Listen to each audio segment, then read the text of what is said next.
Hello అండి. నా పేరు లక్ష్మి. ఏ దేశమెగిన నవల 18వ భాగం. అంతా విని బాధగా తల విదిలించాడు రామలింగేశ్వరరావు. నువ్వు చెప్పింది బాగానే ఉంది, కానీ వీళ్ళు దారికొస్తారన్న నమ్మకం నాకు లేదు. వచ్చావుగా, ప్రయత్నించి చూడు అన్నాడు చివరకు. మధ్యాహ్నం భోజనం కూడా హోటల్లోనే తీసుకొని 2 గంటల తర్వాత తిరిగ్గా బయలుదేరారు. వాళ్ళు ప్రయాణిస్తున్న కారు హైదరాబాద్ నుంచి మున్నలూరు చేరుకునేసరికి 6 గంటలు కావస్తుంది. శీతాకాలం కాబట్టి అప్పటికే చీకటి పడింది. అమెరికా నుంచి గోపాల్ వస్తున్న సంగతి ఇక్కడ ఎవరికీ తెలియదు. పొరపాటున అమెరికా నుంచి తన తల్లి గాని భార్య గాని మున్నలూరు ఫోన్ చేస్తే తను బయలుదేరింది జర్మనీ కాదు, ఇండియా అని వాళ్ళకు తెలిసిపోతుందన్న ఉద్దేశంతో ముందే రామలింగేశ్వరరావుని హెచ్చరించడం వల్ల అతను కూడా ఇంట్లో ఎవ్వరికీ ఈ విషయం చెప్పలేదు. అందుకే సడన్గా వచ్చిన గోపాల్ని చూడగానే అందరికీ ఒకటే షాక్. ఒక్కసారిగా అక్కడ హడావుడి మొదలైంది. ఆ సమయంలో బావ రఘునాథ్, చెల్లెలు బ్రవరాంబ అంతా అక్కడే ఉన్నారు. కుశల ప్రశ్నలు, పలకరింపులు అవగానే గోపాల్ తన పిల్లల అనంతసాయి, సాయి శివానిల కోసం చూశాడు. వాళ్ళక్కడ లేరు. వీళ్ళిద్దరూ ఎక్కడా? వదిన మహాలక్ష్మిని అడిగాడు. ఉదయం బయటికెళ్ళిన వాళ్ళు, భోజనానికి కూడా ఇంటికి రాలేదు. మధ్యాహ్నం అనంతశైలికి ఫోన్ చేశాను. విజయవాడలో ఉన్నాం పెద్దమ్మ, సాయంత్రానికి వచ్చేస్తామన్నాడు. కానీ ఇంతవరకు రాలేదు. ఏమిటో వీళ్ళ పద్ధతులు అర్థం కావటం లేదు, ఎంత చెప్పినా వినటం లేదు అంటూ మరిదితో చెప్పి బాధపడింది ఆవిడ. ఇంతలో రామలింగేశ్వరరావుకి ఫోన్ వచ్చింది. ఫోన్ చేసింది విజయవాడలోని డివి మినార్ హోటల్ మేనేజర్. విషయం ఏమిటంటే అనంత్ శివానీలు ప్రస్తుతం ఆ హోటల్లో ఉన్నారు. బిల్ పే చేయమని రిక్వెస్ట్. విషయం తెలియగానే గోపాల్కి కోపం ముంచుకొచ్చింది. ఆ కోపంలోనే వేగంగా బయటకు వచ్చి కారు స్టార్ట్ చేసుకుని వెళ్ళిపోయాడు. రామలింగేశ్వరరావు వెనక నుంచి పిలుస్తున్నా వినిపించుకోలేదు. ఎందుకైనా మంచిదని వెనకే తను బైక్ తీసుకొని విజయవాడ వచ్చేశాడు. కేవలం 3 నిమిషాల వ్యవధిలోనే ఇద్దరూ హోటల్ మినార్కు చేరుకున్నారు. వస్తూనే హోటల్ తాజ్లోనూ రిసెప్షన్ హాల్లోనూ చూశారు. అక్కడ వాళ్ళిద్దరూ కనపడలేదు. చివరికి డిస్కోలో బీర్ తాగి డ్యాన్స్ చేస్తున్న జంటల మధ్య వాళ్ళిద్దరూ ఎవరితోనో చిందులేస్తూ కనిపించారు. ఆయనకు వస్తున్న కోపానికి అక్కడే లోనికి వెళ్ళి వాళ్ళిద్దరి చెంపలు పగలగొట్టాలన్నంత ఆవేశం ముంచుకొచ్చింది. లోనికి వెళ్ళబోయాడు కూడా. కానీ ఇంతలో వెనకే వచ్చేసిన రామలింగేశ్వరరావు తమ్ముడి భుజం మీద చేయి వేసి వెనక్కి తీసుకొచ్చేశాడు. మనం ఇక్కడ గొడవ పడితే పోయేది మన పరివే. ప్రశాంతంగా ఉండి తమ్ముడు, వాళ్ళని నేను పిలుచుకొస్తాను అంటూ అతడిని రిసెప్షన్ హాల్లోనే సోఫాలో కూర్చోబెట్టి హోటల్ మేనేజర్ని పిలిచాడు. మా వాళ్ళు కట్టాల్సిన బిల్లు ఎంత అడిగాడు. మీరే చూడండి అంటూ బిల్ చేతికిచ్చాడు మేనేజర్. చూస్తే కళ్ళు తిరిగే అమౌంట్ ఉంది బిల్లులో. 20,000కి కొంచెం తక్కువ అంతే. ఒక్కరోజు కాదు, ఉదయం నుంచి ఇప్పటికే అంటే సుమారు 10-12 గంటల లోపలే 20,000 ఖర్చు చేశారంటే ఇంతకన్నా బాధ్యతారాహిత్యం మరొకటి ఉండదు. ఆ బిల్లులో ఇక్కడ పరిచయమైన ఫ్రెండ్స్ కోసం తాగడానికి తినడానికి అయిన ఖర్చే చాలా ఉంది అందులో. ఆ బిల్లు చూసి తలపట్టు కూర్చున్నాడు గోపాల్. రామలింగేశ్వరరావు బిల్లు డబ్బులు కట్టేశాడు. వెయిటర్ని డ్యాన్స్ హాల్లోకి పంపించి అనంతసాయి, సాయి శివానీలను పిలిపించాడు. అప్పుడు కూడా పెదనాన్న వచ్చాడనే అనుకున్నారు. కానీ తండ్రి అమెరికా నుంచి వచ్చిన విషయం అన్నా చెల్లెళ్లకు తెలీదు. బయటకు వస్తూనే అక్కడ పెదనాన్నతో పాటు తండ్రిని చూసి షాక్ అయ్యారు. డాడీ మీరెప్పుడొచ్చారు అంటూ దగ్గరకు వచ్చాడు అనంత్. డాడీ అంటూ ఆనందంతో పరుగున దగ్గరకు వచ్చింది శివాని. ఇద్దరినీ అసహ్యంగా చూస్తూ చివ్వున లేచాడు గోపాల్. అన్నయ్య, వీళ్ళిద్దరినీ వచ్చి కారెక్కమను అంటూ కనీసం వాళ్ళ ముఖం కూడా చూడకుండా బయటకు వచ్చేసి కారులో కూర్చున్నాడు. కిక్కురు మనకుండా తండ్రి వెనకే వచ్చి కారులో కూర్చున్నారు ఇద్దరు. కారు బయలుదేరగానే బైక్ స్టార్ట్ చేసి తను కారును అనుసరించాడు రామలింగేశ్వరరావు. ఇక్కడికి మీ ఇద్దరిని ఎందుకు పంపించాను? ఇక్కడికొచ్చి మీరు చేస్తున్నదేమిటి? సిగ్గుపడాలి. Shame to you. తనలోని అసహనాన్ని, కోపాన్ని మాటల్లో ప్రస్ఫుటింపజేస్తూ అడిగాడు గోపాల్. అప్పటికే రాత్రి 10 గంటలు దాటింది సమయం. డాబా ఇంట్లో హాల్లో సోఫాలో కూలబడి ఉన్నాడు గోపాల్. ఎదురుగా ఎడంగా నిలబడున్నారు అనంత్ శివానీలు. వాళ్ళిద్దరి దుస్తుల తీరు, స్టైల్ చూడటానికి ఫారినర్స్లా ఉన్నారు తప్పితే భారతీయ పద్ధతులు కానీ తెలుగు సాంప్రదాయం కానీ మచ్చుకి కూడా కనిపించటం లేదు. వాళ్ళలో ఇక్కడికి వచ్చాక కూడా అణుమాత్రమైన మార్పు రాకపోవడం డాక్టర్ గోపాల్కి చాలా బాధ కలిగిస్తుంది. అన్న రామలింగేశ్వరరావు, బావ రఘునాథులు వేరువేరు సోఫాల్లో కూర్చున్నారు. మిగిలిన కుటుంబ సభ్యులంతా అక్కడే ఉన్నారు. ఒక్క నవీన్ తప్ప.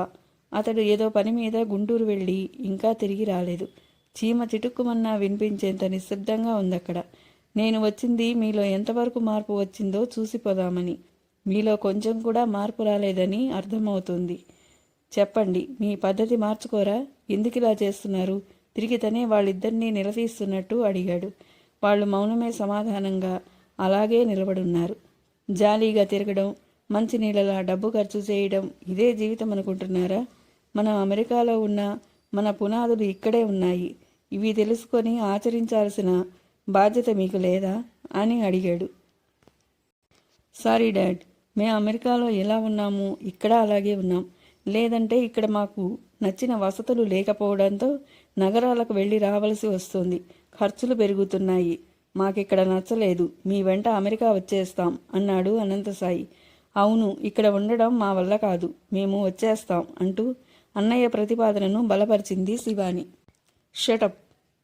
పొరపాటు చేశాను, చాలా పెద్ద పొరపాటు చేశాను. మిమ్మల్ని వదిలి ఉండలేనని మీ అమ్మ బాధపడుతుంటే చూడలేక మిమ్మల్ని మా దగ్గరే ఉంచుకొని పెద్దవాళ్ళని చేసి చాలా పెద్ద తప్పు చేశాను. మీ చిన్నప్పుడే మిమ్మల్ని ఇక్కడ వదిలేసి మా దారిన పోయి ఉంటే పద్ధతిగా పెరిగి ఉండేవాళ్ళు. చూడండి, వారసత్వంగా మీకివ్వడానికి అవసరమైన డబ్బు, ఆస్తులు సంపాదించాను కానీ తరతరాల మన తెలుగు సంస్కృతిని మీకు ఇవ్వలేకపోయాను.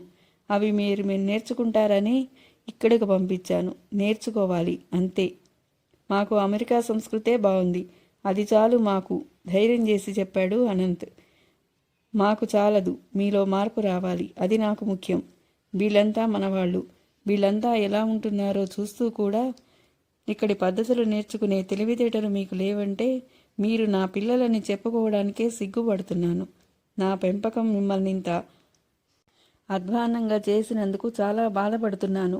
అది కాదు డాడీ, ఏదో చెప్పబోయాడు అనంత్. ఇంకేం చెప్పకు అంటూ అతడి మాటల్ని ఖండించాడు గోపాల్. మీరేం చెప్పినా వినడానికి నేను సిద్ధంగా లేను హెచ్చరించాడు. వినకపోతే ఎలా డాడీ? అమెరికాలో మన ఫోన్ నంబర్లు, ఈమెయిల్ అడ్రస్లు అన్నీ మార్చేశారు. దేనికి ఇదంతా? నిష్ఠూరంగా అడిగింది శివాని. మీ మంచి కోరే అంతా. అంతకు మించి మీకు వివరణ ఇవ్వాల్సిన అవసరం లేదు. నేను రేపే వెళ్ళిపోతున్నాను. ఫైనల్గా మీకు ఇంకో అవకాశం ఇస్తున్నాను. నెల తర్వాత మళ్ళీ నేను ఇండియా వస్తాను. నేను వచ్చేలోపు మీలో మార్పు రావాలి. మన సంస్కృతిని, సాంప్రదాయాలని అలవర్చుకోవాలి. ఖర్చులు తగ్గించుకోవాలి. ఒక మంచి పద్ధతిలో సక్రమంగా జీవితం అలవర్చుకోవాలి. అలా ఇవన్నీ మీరు నేర్చుకోలేదంటే ఈసారి వచ్చినప్పుడు నేనేం చేస్తానో నాకే తెలియదు. జాగ్రత్త అంటూ గట్టిగా హెచ్చరించాడు గోపాల్.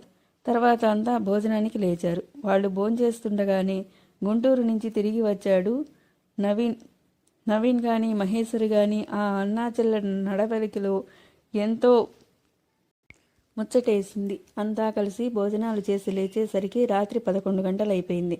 నిజానికి మరునాడే వెళ్ళిపోవాలనుకున్నాడు గోపాల్.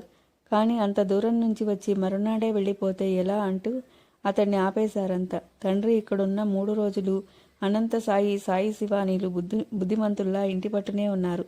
4వ రోజు తండ్రి అమెరికాకు ప్రయాణం కాగానే తాము వచ్చేస్తామంటూ అన్నా చెల్లెళ్ళిద్దరూ మరోసారి గొడవ చేశారు.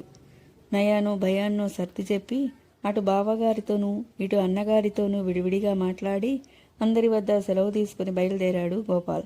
రామలింగేశ్వరరావు తమ్ముణ్ణి కారులో హైదరాబాద్ తీసుకెళ్లి ముంబై విమానం ఎక్కించి వచ్చాడు. చెప్పినట్టుగానే వారం తిరిగే లోపల డెట్రాయిట్లోని తమ ఇంటికి చేరుకున్నాడు డాక్టర్ గోపాల్. జర్మనీ ట్రిప్ చాలా బాగా జరిగిందని, చాలా సంతోషంగా అక్కడ కాన్ఫరెన్స్ గురించి ఉన్నవి లేనివి ఉదాహరణగా చెప్పాడు. తల్లి అన్నపూర్ణేశ్వరి, భార్య సత్యవతి అతడి మాటల్ని ఆశ్చర్యంగా విన్నారు గాని అతడి ముఖంలో మునుపటి ఉత్సాహం లేకపోవడం వాళ్ళని ఆశ్చర్యపరిచింది. మనిషి చాలా అలసిపోయినట్టు కనిపిస్తున్నాడు. నవ్వులో జీవం లేదు. కొడుకు వృత్తికి అంకితమైన మనిషి కాబట్టి తీరిక లేక అలా ఉన్నాడని సరిపెట్టుకుంది అన్నపూర్ణేశ్వరి. అతన్ని ఏమీ అడగలేదు. కానీ సత్యవతి విషయం వేరు. పెళ్ళైనప్పటి నుంచి నీడల అనునిత్యం భర్త వెంట ఉన్న స్త్రీ ఆమె. అతడి గురించి బాగా తెలుసు. అందుకే అతను ఏదో విషయాన్ని కావాలని దాస్తున్నాడని ఊహించేసింది.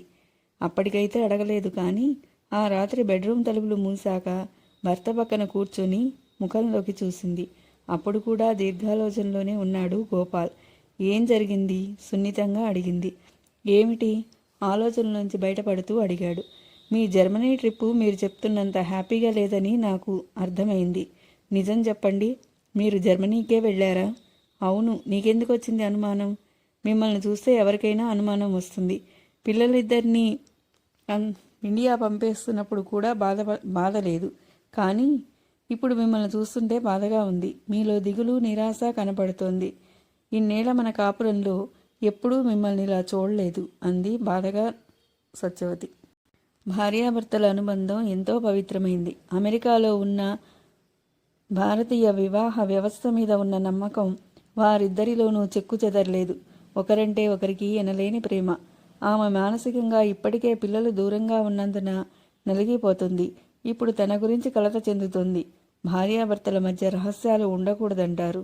తను కొన్ని విషయాలు ఆమెకు చెప్పకుండా దాచి తప్పు చేస్తున్నానేమో అనిపించింది ఆఖరికి.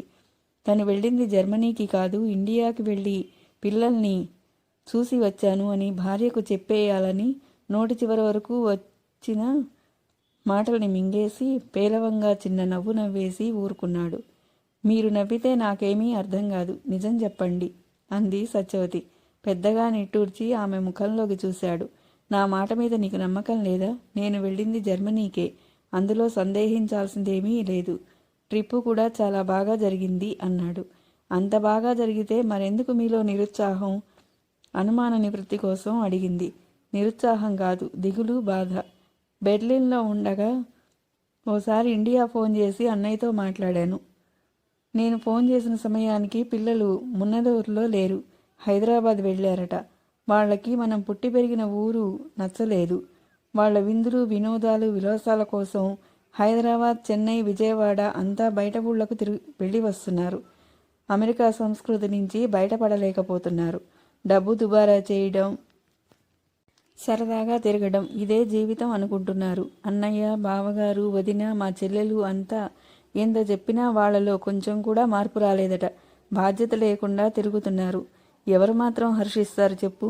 వీళ్ళని భరించటం నా వల్ల కాదురా, వెనక్కి పంపించేస్తాను అని అన్నయ్య అక్కడ విషయాలు చెబుతుంటే నాకు చాలా బాధ కలిగింది. ఇక్కడ అమ్మ దిగులు పడుతుందనే ఉద్దేశంతో వాళ్ళలో మార్పు వస్తుంది, పద్ధతిలోకి వస్తున్నారంటూ ఫోన్ చేయించి అమ్మకు అబద్ధాలు చెప్పించాను.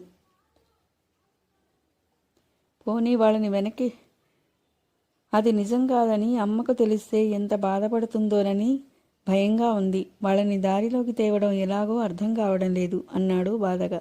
పోనీ వాళ్ళని వెనక్కి పిలిపించేయండి. ఆ ప్రయత్నాలేవో మనం ఇక్కడే చేద్దాం. వాళ్ళని ఎక్కడో దూరంగా ఉంచి మనం ఇక్కడ బాధపడటం దేనికి?